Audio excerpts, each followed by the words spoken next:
ሰላም ጤና ይስጥልን። የጊዮን ዜና መረጃዎችን እነሆ። ጎጃም አገው ምድር ክፍለ ጦር እየተምዘገዘገ ይገኛል። ጀግኖቹ ዘንገና ብርጌድና ጊዮን ብርጌዶች የጎጃም አገው ምድር ክፍለ ጦር አናብስቶች ዲሽቃ ማራኪዎቹ ሁለቱ ተምዘግዛጊ ሚሳኤሎች ዘንገና ብርጌድና የጊዮን ብርጌዶች በድል እየተምዘገዘጉ ይገኛሉ። የጎጃም አገው ምድር ክፍለ ጦር አናብስቶቹ ዲሽቃ ማራኪዎቹ ሁለቱ ተምዘግዛጊ ሚሳኤሎች ዘንገና ብርጌድና ጊዮን ብርጌድ ጠላትን ከቀኑ 9 ሰዓት እስከ 12 ሰዓት ድረስ በተደረገ አውደ ውጊያ እንደ ንጉስ ወቅቶት ሆነዋል። መማረክ መሞትና ጥሎ መፈርጠጥ እንደ ልምዱ ያየው ጠላት ኮሎኔል አባተን ጨምሮ እሱ ሲመራ የነበረውን ክፍለ ጦር በተመደመሰሰበት አሽፋ ላይ ዛሬም እንደ ልማዱ ከፍተኛ ኪሳራ ደርሶበታል።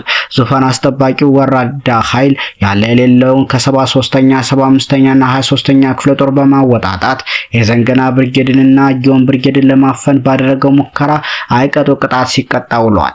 እንደሚታወቀው አብይና ቡድኑ ሲዶልቱ በሰነበቱት የሚያዝያ አንድና ጸዳለን ዘመቻ ከሞት ለማዳን የሚያደርገው መፍጨርጨር መሆኑም ነው። እንግዲህ ጀግናው ፋኖ በቁመት ጠብቀኝ በሁለትና 3 ክላሽ ተጀምሮ ለድፍን 2 ዓመታት ጠላትን ግሩምቦ እያነቃ ያመጣውን መሳሪያ በሙሉ ዲሽቃ፣ ብሬን፣ ስናይፐር እንዲሁም ክላሹን በመረከብ የምስራቅ አፍሪካ ዘብ የሚሆን ግዙፍ ክፍለ ጦር በገነባበት በዚህ ወቅት ነው ይህንን ያደረገው።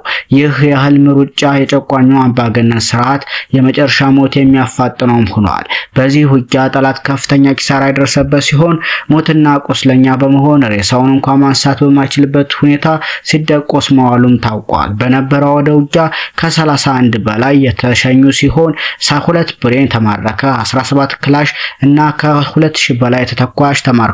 በክፍለ ጦሩ የጥምር ውጊያ በተቀናጀ መልኩ ጠላት እየተደመሰሰ ሲሆን ጠላትን ማደባየቱም ተጠናክሮ ይቀጥላል ሲል የክፍለ ጦሩ ህዝብ ግንኙነት ኃላፊ ፋኖ ይበልጣል እውነቱ ገልጿል።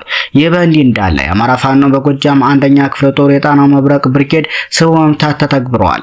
በዛሬው ዕለት ከቀኑ 8 ሰዓት ላይ የጀመረው ውጊያ እስከ 10 ሰዓት ድረስ ጠላትን ቀለበት ውስጥ በማስገባት በዚህ ቁጥር መግለጽ ባይቻልም በርካቶች ሞትና ቁስለኛ ማድረግ የተቻለ ሲሆን ጠላት በደረሰበት ኪሳራ መቋቋም ስላልቻለ ከመኮድ ከፍተኛ ቁጥር ያለው ጦር በማምጣት አስከሬንና ቁስለኞችን ለማንሳት በሞርተርና በመድፍ ሲደበድብ የዋለ ሲሆን በመጣበት እግሩ ተመልሶ መኮድ እንዲገባ ተደርጓል ሲል ፋኖ ሀብታሙ የሱፍ ገልጿል።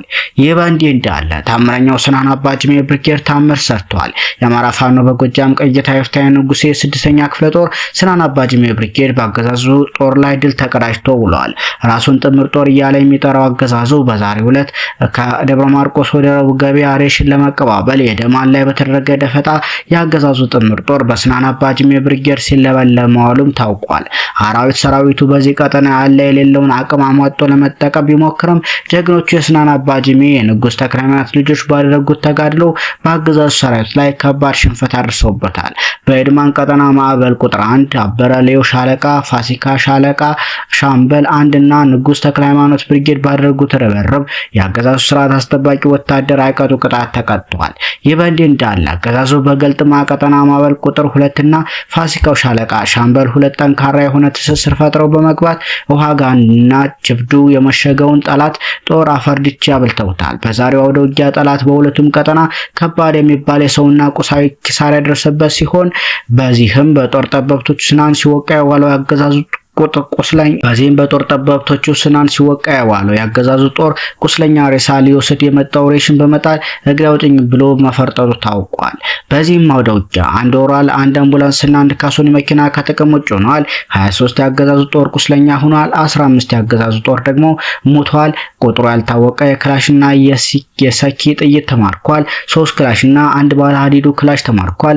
ሸጋዊ ዘንጋው የሰላም ደህንነት ኃላፊ ባወቀ ሞላ የስናን ወረዳ ብልጽግና ፓርቲ ኃላፊ ከናጃቢውና ገበየው አለሙ የተባለ የረቡዕ ገበያ መዘጋጃ ቤት ኃላፊ በውጊያው ተመተው የቆሰሉ ሲሆን አንድ ያገዛዙ ሹፌር ላይ መለስ ባናብስቶቹ ተሸኝቷልም ተብሏል።